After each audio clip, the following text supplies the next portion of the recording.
Hey guys, welcome back. If you've been following me on Instagram, you will have seen lots of posts recently about this little planner, and I thought I would show you my setup.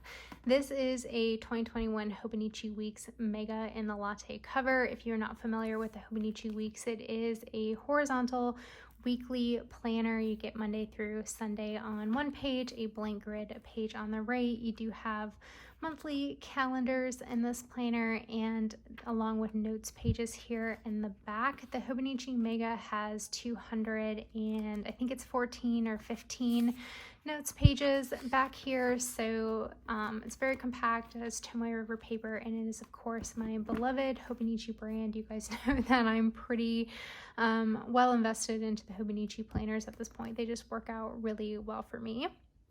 I'm also kind of laughing at myself because I have frequently said that the Hobonichi planner is a planner I love to hate because my brain historically just doesn't work very well with a horizontal layout. I kind of converted to a vertical layout a while ago, and the Hobonichi Cousins weekly layouts kind of work better for my brain, but I don't know what it is. This year this planner kind of clicked with me. I've used a Hobonichi Weeks for maybe this will be year 3, but the previous 2 years I used it specifically as a journal, so I didn't actually do any planning in this, and for some reason I just had a spark that I wanted to try and set this up as a planner, and it's kind of working. I'm going to preface this right now where I'm kind of calling this an experiment. It's not replacing my cousin. It's not replacing my rings as of yet. It's just something where I'm having a lot of fun. I'm playing with it. I really think I'm going to run out of pages in the back, which is why I'm not willing to commit to this, but I do want to kind of use this as long as I can in 2021, and maybe it will be a contender as a main planner in 2022. And that being said, we might hit March and I could totally drop this, or maybe I drop everything else. We will see. So I thought I would just give you a quick walkthrough of my setup and how I'm using this planner.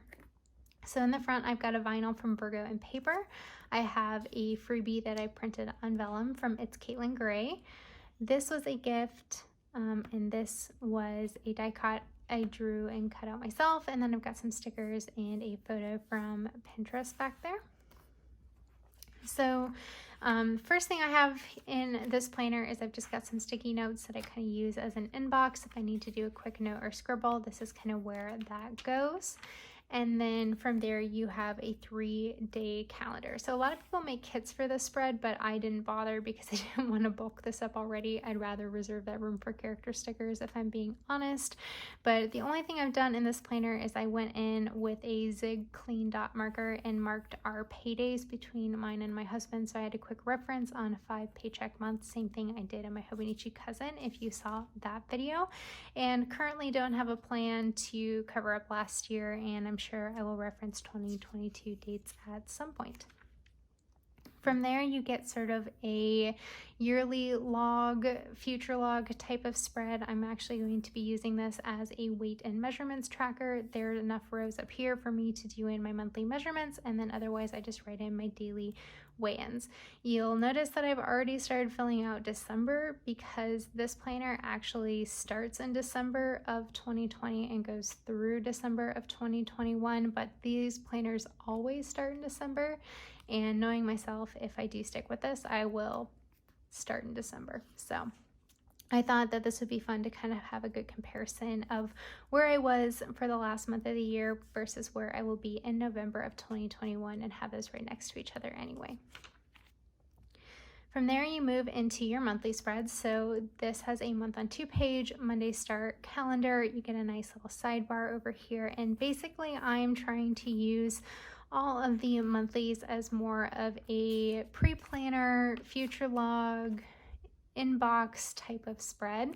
So what I've done is I put in all of my future events and appointments and travel directly onto the weeklies. If something gets canceled, I go ahead and cross it off once we get to the month. Not a big deal. I really want these to feel very functional for me. In the sidebar, I'm doing like a monthly to-do list, and I'm pre-filling these in as I think of things that I would need to accomplish within those months. And at the very bottom, there is enough space for me to do a month-long habit tracker. This isn't my favorite way to view data, but there is a nice big space here, and I think this is a great use of it if you're looking for room for a habit tracker.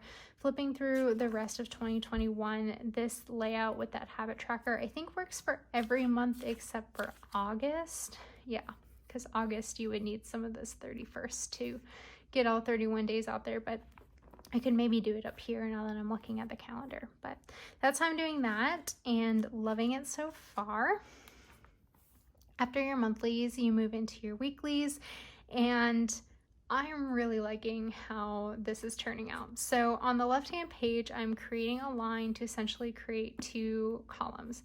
On the furthermost column, I am keeping track of all day events and appointments currently. And then on this section, I've got day-specific tasks, bills paid, memories. So anything within this box is specific to that day.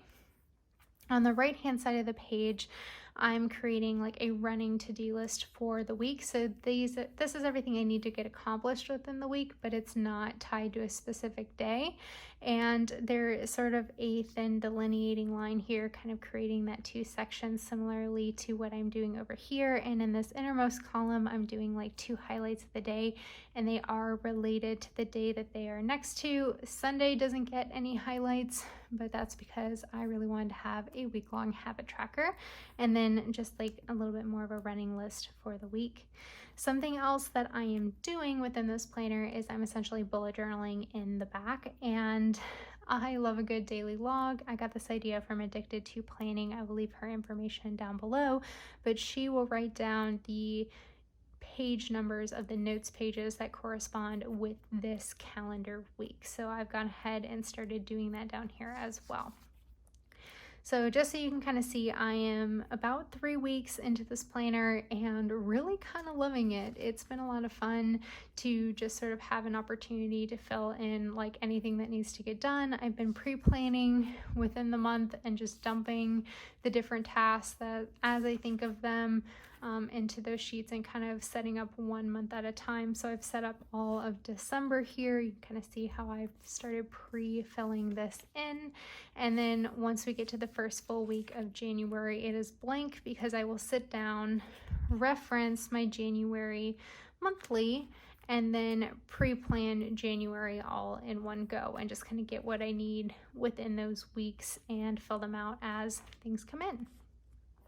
So flipping back to the notes section, there's sort of an already set up index page. This is not enough room for me to index all the things that I will write in the back of this planner, so I essentially just used it as a pen test page. I do all of my handwriting in the Uni Jetstream in 0.7. I will list that in the description box for you, and I'm primarily using Tombow Dual Brush Pen 992 and 228 as sort of like my accent colors within this planner, so I thought that this would be a good page just to kind of keep track of what I'm using. I'm pretty familiar with the Tomoe River paper, so like none of these were a surprise that they worked well for me, but just to have a reference of what color that specifically was, because I will always like rub off the Tombow number. I don't know about you guys.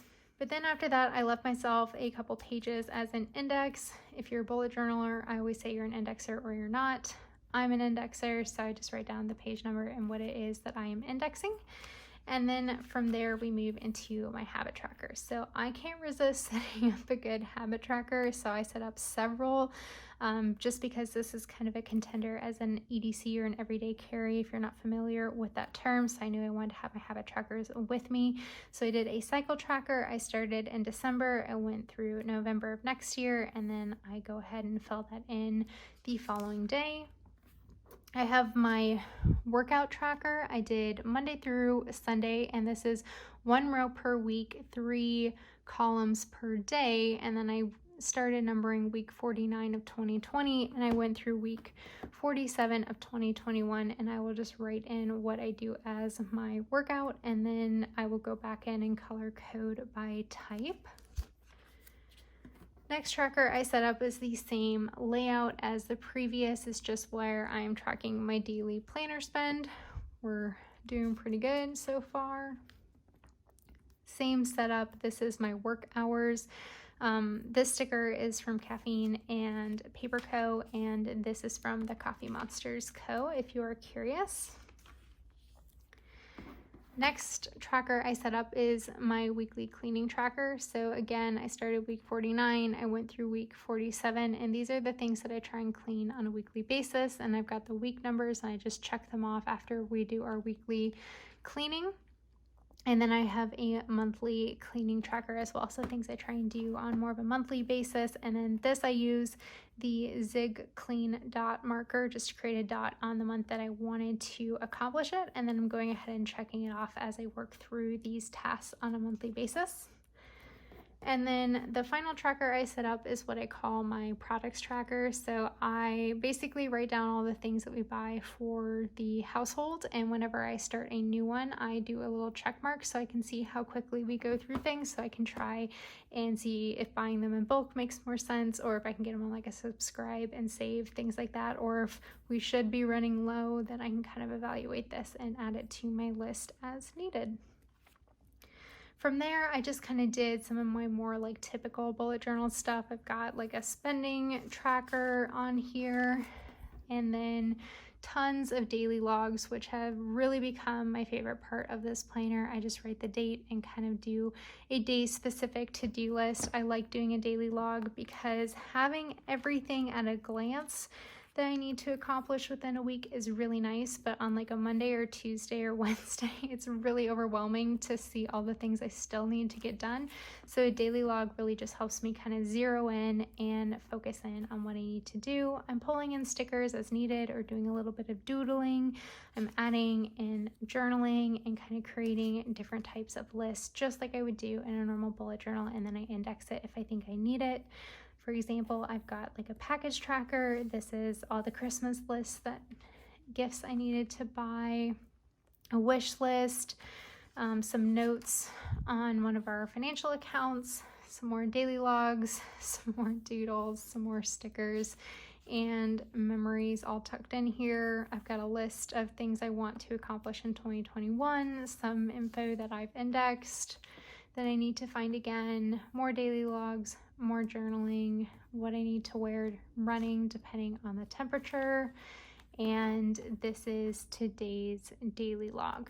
So with my year-long habit trackers, I just kind of totaled up those pages and then divided what was left across the months, and I kind of just stuck in a sticky note as to where I should be starting that month so I don't run out of pages back here. And I think it's about 16 pages per month if I want to get the full year through November of 2021 within this planner. I really don't know if I'm going to be able to accomplish that. Like, there's still 3 weeks technically left of December, and I've got, 1.5 pages left before I need to be starting January. I had a lot of extra like year-long lists and collections in here that I probably wouldn't have had in like say June next year, so maybe I will be okay. We will see. That's kind of why I'm calling this my Great Hobonichi Weeks experiment. But I really love how compact this is. I love that it's kind of become a hybrid of like my everyday carry to-do list system, but it is in a bound book and very archivable. I've got lots of notes and memories and cute little stickers that I like to reflect back on, kind of tucked within this already. I do have this planner in a Hobonichi brand clear cover that I just took some clear elastic that I had lying around and just went ahead and sewed that on using my sewing machine so that I would have a closure.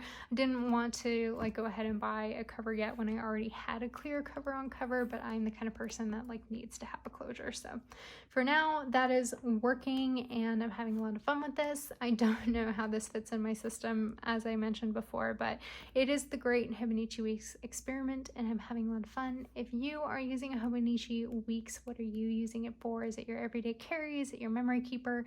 Is it your one planner to rule them all, or do you not like this planner at all? Let me know down below. If you've made it this long, thank you so much for watching, and I'll catch you next time.